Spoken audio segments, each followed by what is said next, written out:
Assalamualaikum warahmatullahi wabarakatuh. Om Swastiastu, Namo Buddhaya, salam kebajikan dan salam-salam yang lain. Di sini saya sebagai moderator dari kelompok 3 atas nama Ronaldo Rizky Samudra ingin menjadikan dan memoderatori kelompok 3. Kelompok ini membahas tentang topik kaidah, kutipan, dan rujukan serta problematika. Sebelum kami mempresentasikan, hendaknya kita berkenalan terlebih dahulu. Berikut nama-nama kelompok dari kelompok 3. Persilakan untuk kelompok 3 untuk memperkenalkan diri masing-masing. Perkenalkan, nama saya Khalid Firdaus Abada, NIM 380. Perkenalkan, nama saya Alvin Lutfi Sidik, NIM 277. Perkenalkan, nama saya Bima Wahyu Rizano Putra dan NIM saya adalah 351. Perkenalkan, nama saya Ronaldo Rizky Samudra, NIM 408. Selanjutnya, materi dari slide 1 sampai slide 5 akan dipresentasikan oleh Mas Alvin. Untuk Mas Alvin, dipersilakan untuk mempresentasikan materinya. Pengertian kutipan. Kutipan adalah pengulangan satu ekspresi sebagai bagian dari yang lain, terutama ketika ekspresi yang dikutip itu terkenal atau secara tersusun dihubungkan dengan kutipan ke sumber yang asli, dan ditandai oleh dalam kurung diselingi dengan tanda kutip. Sebuah kutipan juga dapat merujuk pada penggunaan berulang bentuk ekspresi lain, seperti pada bagian karya seni, unsur-unsur sebuah lukisan, adegan dari film, atau bagian dari suatu komposisi musik. Selanjutnya, pengertian rujukan. Rujukan adalah suatu yang biasa digunakan oleh pemberi informasi, dalam kurung pembicara, untuk menyokong atau memperkuat pernyataan dengan tegas. Dikenal juga dengan sebutan referensi. Rujukan mungkin menggunakan faktual atau non-faktual. Rujukan faktual terdiri atas kesaksian, statistik contoh, dan objek aktual. Rujukan dapat berwujud dalam bentuk bukti, nilai-nilai, dan atau kredibilitas. Sumber materi rujukan adalah tempat materi itu sendiri ditemukan. Yang selanjutnya, pengertian problematika. Masalah atau yang bisa dikenal dengan problematika didefinisikan sebagai suatu yang pernyataan tentang keadaan yang belum sesuai dengan yang diharapkan. Bisa jadi kata yang digunakan untuk menggambarkan suatu keadaan yang bersumber dari hubungan antara dua faktor atau lebih yang menghasilkan situasi yang membingungkan. Masalah biasanya dianggap sebagai suatu keadaan yang harus diselesaikan. Umumnya masalah disadari ada saat seorang individu menyadari keadaan yang ia hadapi tidak sesuai dengan keadaan yang diinginkan. Dalam beberapa literatur riset, masalah seringkali didefinisikan sebagai suatu yang membutuhkan alternatif jawaban. Artinya, jawaban masalah atau pemecah masalah biasa lebih dari satu. Selanjutnya, dengan kriteria tertentu akan dipilih salah satu jawaban yang dianggap paling tepat dan paling kecil resikonya. Biasanya, alternatif jawaban tersebut bisa didefinisikan jika seorang telah memiliki sejumlah data dan informasi yang berkaitan dengan masalah bersangkutan. Terima kasih untuk Mas Alvin sudah mempresentasikan materinya. Presentasi selanjutnya akan dilanjutkan oleh saya sendiri. Materi yang akan saya bawakan adalah macam-macam kutipan, rujukan, serta problematika. Baik, saya akan menjelaskan tentang macam-macam kutipan. Dalam melakukan kutipan, bisa dibagi menjadi dua macam, yaitu 1. Kutipan langsung. Kutipan langsung adalah pinjaman pendapat secara lengkap atau persis kata demi kata, kalimat demi kalimat dari sumber aslinya. Yang kedua, kutipan tidak langsung.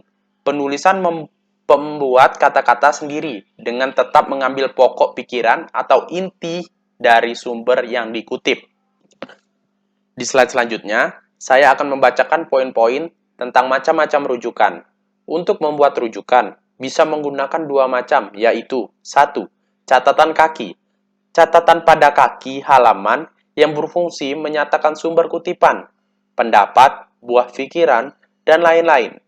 Poin 2. Catatan-catatan belakang atau daftar pustaka Semua sumber yang menjadi rujukan seorang penulis dalam kegiatannya menulis karya ilmiah, daftar-daftar sumber harus dihimpun dalam sebuah daftar yang bisa disebut dengan daftar pustaka. Selanjutnya, macam-macam problematika. Menurut penyelesaian problematika dibagi menjadi 3, yaitu 1.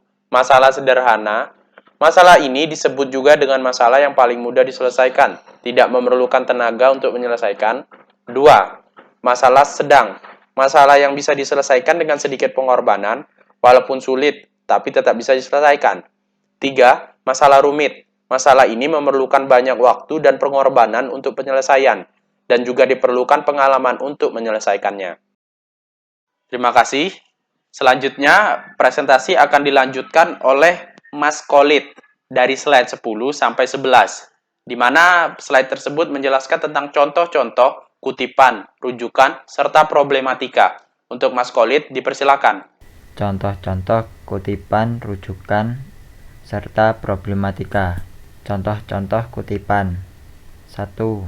Kutipan langsung. Kutipan langsung ada 2. Kutipan langsung singkat dan kutipan langsung panjang. Kutipan langsung singkat terdiri kurang dari 4 larik.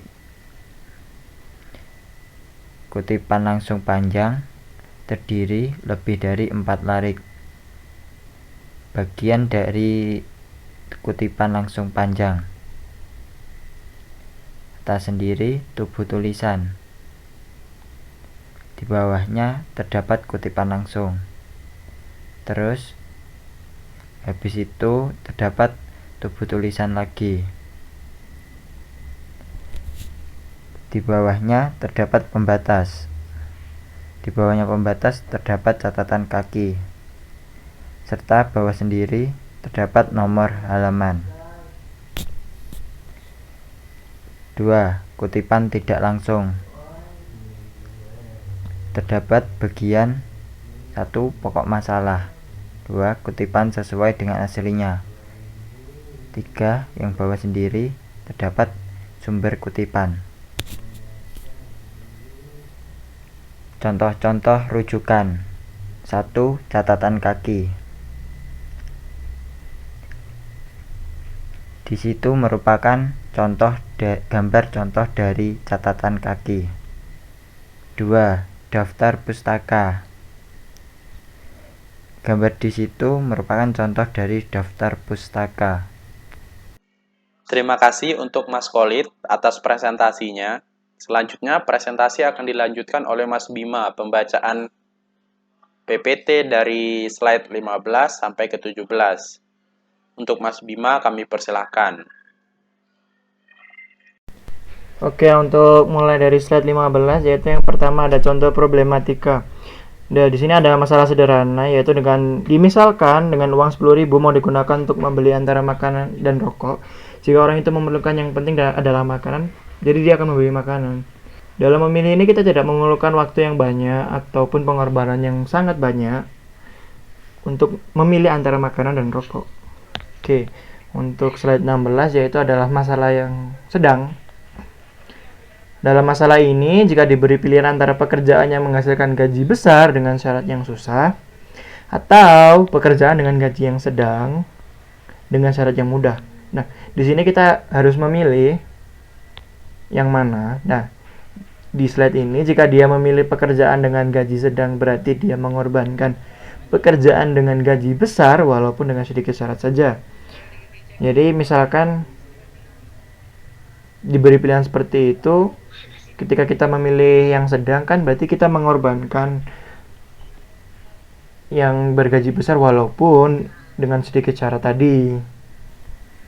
Nah, untuk slide yang ke-17 yaitu adalah contoh masalah yang rumit. Di dalam memilih masa depan pasti akan sangat berat, apalagi jika ada pilihan antara melanjutkan kuliah atau kerja. Nah, di sini kita diberi pilihan untuk mengorbankan salah satunya. Yang jelas kalau kita memilih untuk masuk ke kuliah, kalau kita ada kekurangan pasti kita akan mencari beasiswa yang pertama. Kalau nggak ada kan kita berarti kan memaksa untuk mencari uang kan untuk kuliah. Nah, sedangkan kalau kita langsung memilih kerja, kita akan mengorbankan yang namanya kuliah. Dan tahu sendiri sekarang lulusan SMK, SMA itu agak susah untuk mencari pekerjaan. Dan untuk kesimpulannya yaitu kutipan berarti mengutip pendapat pakar, narasumber, tokoh penting, dan lain-lain untuk kepentingan dalam pembuatan hasil laporan penelitian, tesis, makalah, dan skripsi. Rujukan diperlukan untuk mengetahui dari mana kita mengambil sesuatu yang dijadikan informasi lebih atau informasi tambahan, agar para pembaca juga mengetahui dari mana sumber berasal. Problematika akan selalu hadir dalam semua kegiatan, karena memang dalam hidup manusia sering melakukan kesalahan yang tidak diharapkan. Oke, kutipan, rujukan, serta problematika akan selalu ada untuk menjadi dasar penelitian, makalah, tesis, skripsi, dan lain-lain. Tidak bisa dipungkiri bahwa tanpa itu kita tidak bisa mengetahui apa yang akan kita tulis sebagai dasar melakukan penulisan. Sekian dan terima kasih. Baiklah, semua presentasi dan materi sudah kami sampaikan. Semoga Anda bisa mengerti apa yang kami sampaikan. Semoga pesan-pesannya tersampaikan. Jika ada pertanyaan, bisa kalian sampaikan melalui chat pribadi, komen YouTube, atau melalui media sosial lainnya. Pertanyaan apapun akan kami tampung dan akan kami jawab sesegera mungkin. Terima kasih untuk sudah menyaksikan presentasi dari kami. Wabillahi taufiq wal hidayah. Wassalamualaikum warahmatullahi wabarakatuh. Shalom, namo buddhaya, salam kebajikan, dan salam yang baik-baik. Selamat siang, sore, atau malam.